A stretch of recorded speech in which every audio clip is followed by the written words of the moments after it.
ሰላም ጤና ይስጥልን ክቡራትና ክቡራን አድማጭ ተመልካቾቻችን ከኢትዮ ኒውስ 24 የረፋድ ዜና ሰዓታችንን ጠብቀን ተገኝተናል። በቆይታችን አጫጭር ዝርዝርና ሆናዊ ዜናዎችን ትሰማላችሁ። በቅድሚያም አርዕስተ ዜና ርዕሰ ጉዳዮችን እናስደምጣችሁ። በሰሜን ወሎ ዞን በራያ ቆቦ ወረዳ ልዩ ስሙ ሮቢት 01 ቀበሌ 49ኛ ክፍለ ጦር ቃኝ ጠላት ላይ ከባድ ጥቃት በመፈጸምና አመራሩን ከነ ፓትሮሉ በመማረክ ታላቅ ጀብድ ፈጽመዋል።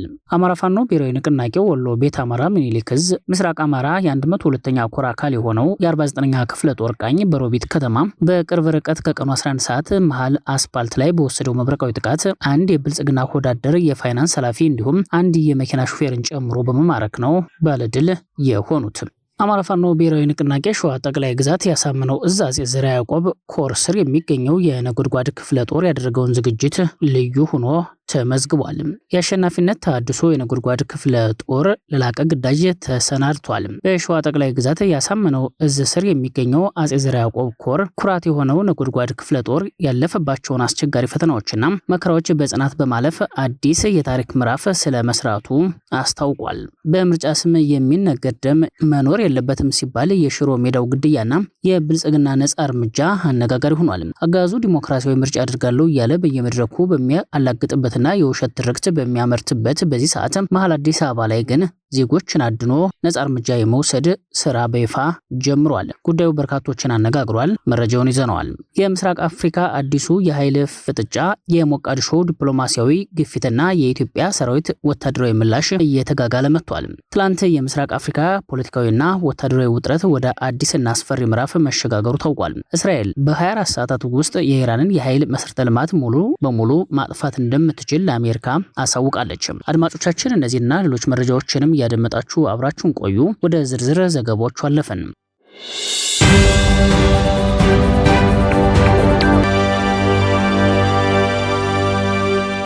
በሰሜን ወሎ ዞን በራያ ቆቦ ወረዳ ልዩ ስሙ ሮቢት 01 ቀበሌ 49ኛ ክፍለ ጦር ቃኝ ጠላት ላይ ከባድ ጥቃት በመፈጸምና አመራሩን ከነ ፓትሮሉ በመማረክ ታላቅ ጀብድ ፈጽመው ድልን ተጎናጽፈዋል። አማራ ፋኖ ብሔራዊ ንቅናቄ ወሎ ቤት አማራ ምኒልክ ዕዝ ምስራቅ አማራ የ102ኛ ኮር አካል የሆነው የ49ኛ ክፍለ ጦር ቃኝ በሮቢት ከተማ በቅርብ ርቀት ከቀኑ 11 ሰዓት መሃል አስፓልት ላይ በወሰደው መብረቃዊ ጥቃት አንድ የብልጽግና ወዳደር የፋይናንስ ኃላፊ እንዲሁም አንድ የመኪና ሹፌርን ጨምሮ ማርኳል። የ49ኛ ክፍለ ጦር ቃኝ አናብስቶች በወሰዱ ድንገተኛ ጥቃት በቁጥጥር ስር የዋለውን የጠላት ላንድ ክሎዘር መኪና ሙሉ በሙሉ ከጥቅም ውጭ አድርገውታል። የአብይ አህመድ አምባገነኑ አጋዝ የአማራ ፋኖን አጥፍቼዋለሁ በማለት የተሳሳተ ውዥንብር በአማራ ህዝብ ላይ በመንፋት ምርጫ ለማካሄድ የተለያዩ እንቅስቃሴዎች ላይ ቢሆንም የህዝብ ልጅ ፋኖ በተግባር ከባድ ምትን እያሳረፈበት ሰራዊቱን እያሽመደመደውም ቀጥሏል። የብልጽግና ብሪተኛና የፋሽስታዊ አጋዝ ላይ የአማራ ህዝብ የነጻነት፣ የእኩልነት፣ የፍትሃዊነትና የህገ መንግስት ጥያቄ በወርድና በቁመቱ ልክ የፖለቲካ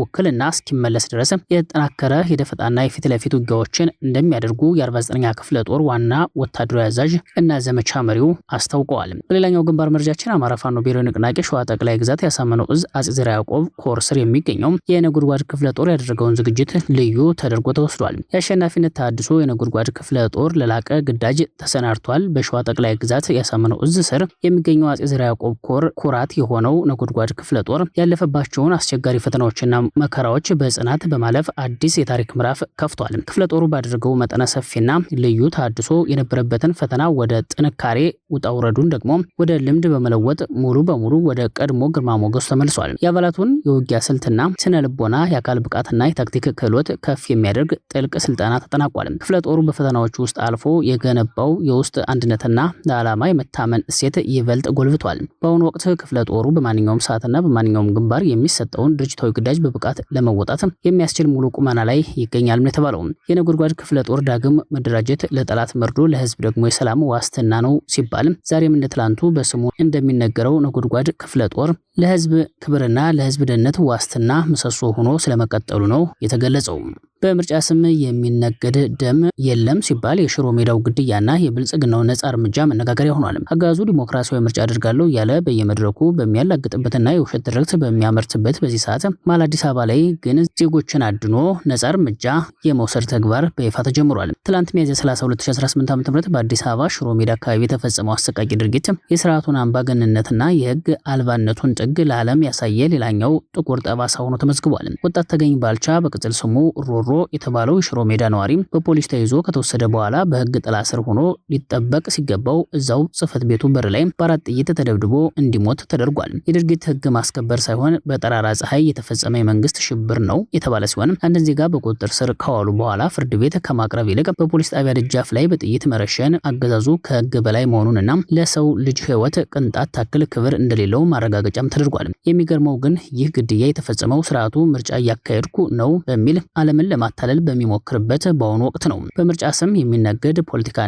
በየመንገዱ የሚፈስ የዜጎች ደም አብረው ሊሄዱ አይችሉም ሲባል ወጣት ተገኝ ባልቻ የተገደለው በፈጸመው ጥፋት ሳይሆን አገዛዙ በህዝብ ላይ የጀመረው የማሸማቀቅና የኃይል እርምጃ ሰለባ በመሆኑ ነው። ነጻ እርምጃ በሚል ስም በከተማው ወጣቶች ላይ የተወሰደ ያለው ግድያ የስርዓቱን የመጨረሻ የውድቀት አፋፍና የጭንቀት መገለጫ መሆኑን መረዳት ይገባል። ይህ በሽሮ ሜዳ የፈሰሰው ደም አገዛዙ ስለ ሰላምና ስለ ልማት የሚያወራው ወሬ ሁሉ መሰረት የሌለው መሆኑን ያመላከተም ነው። መሀል አዲስ አበባ ላይ ዜጎችን በፖሊስ ጣቢያ ደጃፍ የሚረሽን ስርዓት ነገ ደግሞ ወደ ማንኛውም ቤት ገብቶ ጥይት እንደማያዘንብ ምንም አይነት ዋስትና የለም። የኢትዮጵያ ህዝብና ዓለም አቀፉ ማህበረሰብ ይህንን በቁጥጥር ስር የዋሉ ዜጎችን ህይወት የመንጠቅ አደገኛ አካሄድ በጽኑ ሊያወግዘው ይገባል። ወጣት ተገኝ ባልቻ የትናንት ነው የብልጽግና መስዋዕት ቢሆንም የፈሰሰው ደሙ ግን የግፈኞችን እድሜ የሚያሳጥር እንጂ የሚያራዝም አይሆንም። በምርጫ ስም እያላገጡ ዜጎችን ህይወት መንጠቅ የታሪክ ተጠያቂነትን ያስከትላል ተብሏል።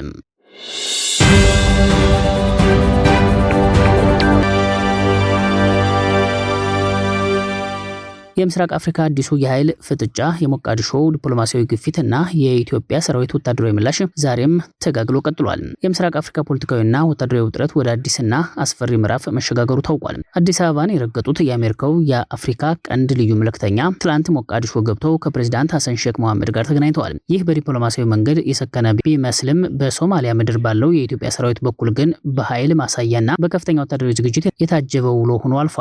የዲፕሎማት ምንጮች እንደሚጠቁሙት ልዩ መልእክተኛው በሞቃዲሾ ያደረጉት ቆይታ በዋናነት ሶማሊያ ከግብጽ ጋር የጀመረችው ወታደራዊ ትብብር ቀጠናዊ ጦርነት እንዳይቀሰቀስ ለማሳሰብ የታለመ ነው ተብሏል። አሜሪካ የሶማሊያ ሉዓላዊነት ይከበር የሚለውን አቋሟን ብታጸናም የግብጽ ጦር ወደ ኢትዮጵያ ድንበር መጠጋቱ ዋሽንግተንን በእጅጉ ስጋት ላይ ጥሏታል። ይሁን እንጂ ፕሬዝዳንት ሐሰን ሼክ የኢትዮጵያ ሰራዊት መውጣት የሉዓላዊነት ጉዳይ ነው በሚለው አቋማቸው በጽናት የግብጽን ሰራዊት የመቀበል ሂደትን አጠናክረው እንደሚቀጥሉ ለልዩ መልእክተኛው ገልጸውላቸዋል። በዲፕሎማሲው መድረክ የሚታየውን ጫና ተከትሎ በደቡብ ሶማሊያ በሚገኙት ጁባላንድና ደቡብ ምዕራብ ግዛቶች የሰፈረው የኢትዮጵያ ሰራዊት ዛሬ ያልተለመደ የወታደራዊ ዝግጅትና የጥበቃ ማጠናከር አድርጓል። ይህ እንቅስቃሴ ግብጽ ሰራዊቷን ወደ እነዚህ ስልታዊ ቦታዎች ለማስጠጋት የምታደርገው ጥረት የብልጽግናው አጋዝ የሰጠው ግልጽ ምላሽ መሆኑ ተነግሯል። ወታደራዊ ቁሳቁሶች በሞቃዲሾ ቢራገፉም በየብስ ያለው ቁልፍ ቦታ ግን በእጃችን ነው የሚል መልእክት ያዘለ እንቅስቃሴ መሆኑ የተዘገበ ሲሆን ይህም በኢትዮጵያና በሶማሊያ መካከል ያለውን ግንኙነት ይበልጥ ወደ ወታደራዊ ፍጥጫ